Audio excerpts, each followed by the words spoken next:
But you know who is still funny?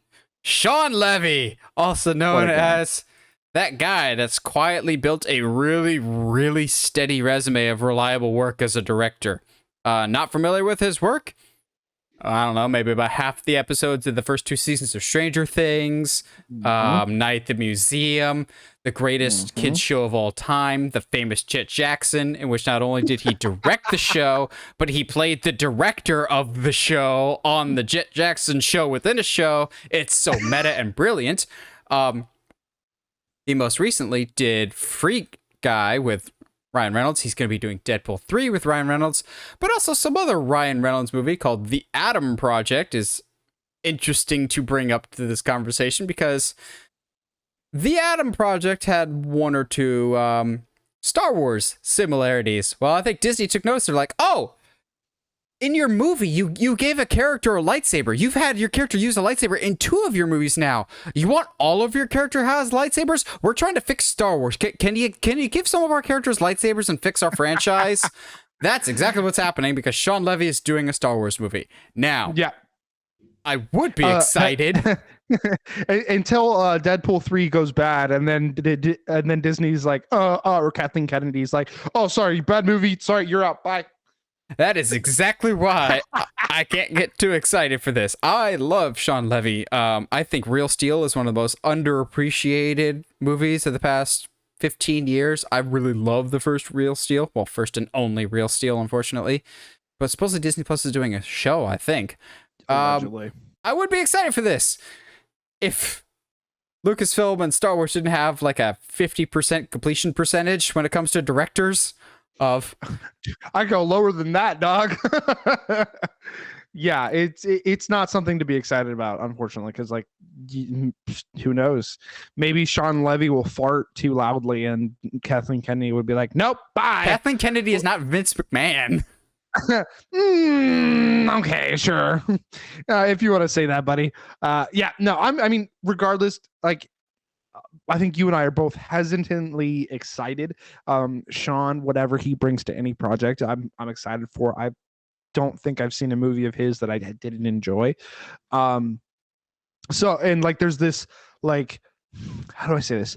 Almost like childlike wonder to the movies that he puts out. That's not quite what I wanted, but like, it definitely is like this like area of filmmaking that doesn't take itself too seriously, but also takes it seriously at the same time, that I think could be a lot of fun in a Star Wars context.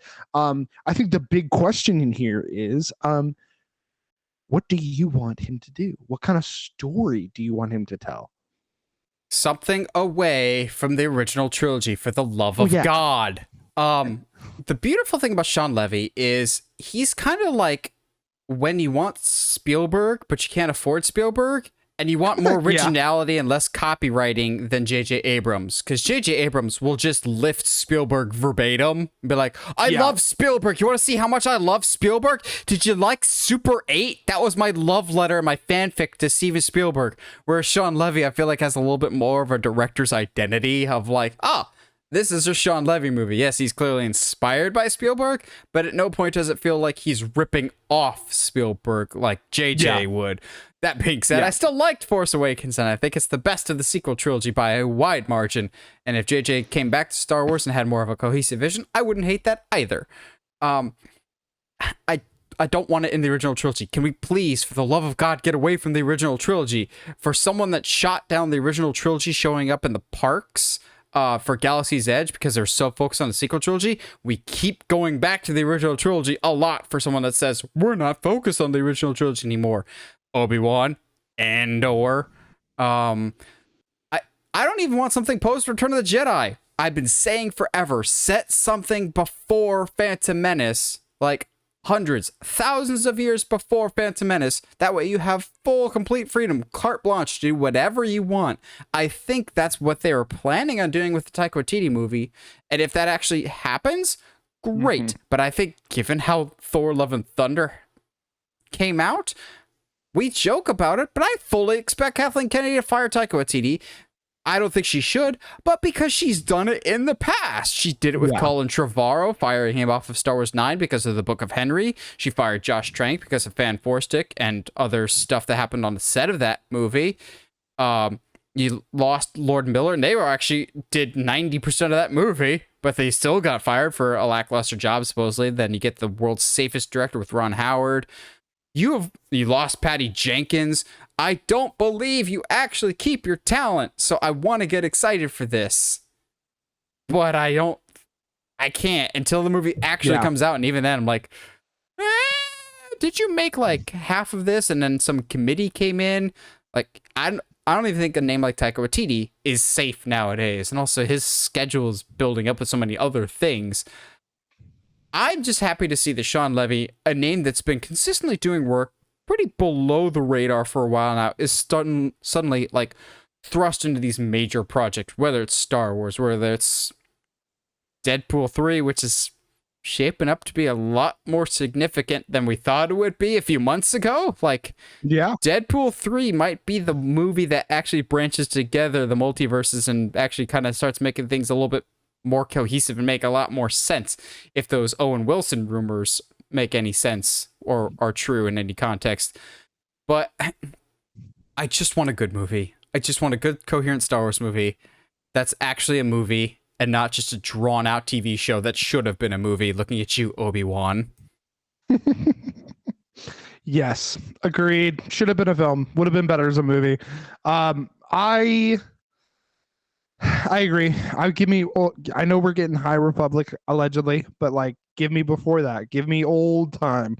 Give me histories of planets we've been to, but we're doing, millennia before we ever visit them in the original trilogy. Like, I would love to.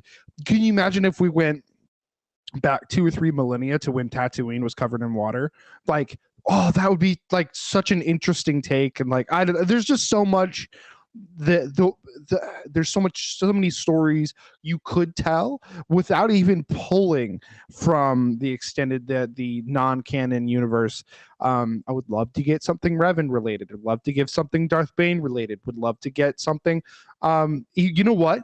Do it. I dare you, Sean. Go lean full on into the Jar Jar a Sith Lord thing. Could you imagine though, like a Shawn Levy style movie with a Darth Jar Jar? It could actually be kind of fun. So this will never happen. Disney will never let this happen because it might be like the ultimate, you can either nail this out of the park or fans will hate you forever type of movie. But I would lose my mind if we got Star Wars The First Jedi. Ooh. Or Star Wars The First Sith, Rise of the Sith, or Rise of the Jedi. I would still kind of stick with The First Jedi. We've had The Last Jedi. I think it'd be super cool to be like, hey, y'all hated The Last Jedi? Suckers, here's The First Jedi. It was all planned all along. Would be interesting too, even to actually have some live action exploration of the Grey Jedi. That could be a lot of fun as well. I think we'll get that in the Ahsoka show, actually. I mean, I agree, because I think she technically labels herself as one. Yes. I think. But yeah, there's a lot of options out there that I like that Taika and Sean could deal with, and I'm excited to see where we go with Star Wars, because give me a good Star Wars project, dang it.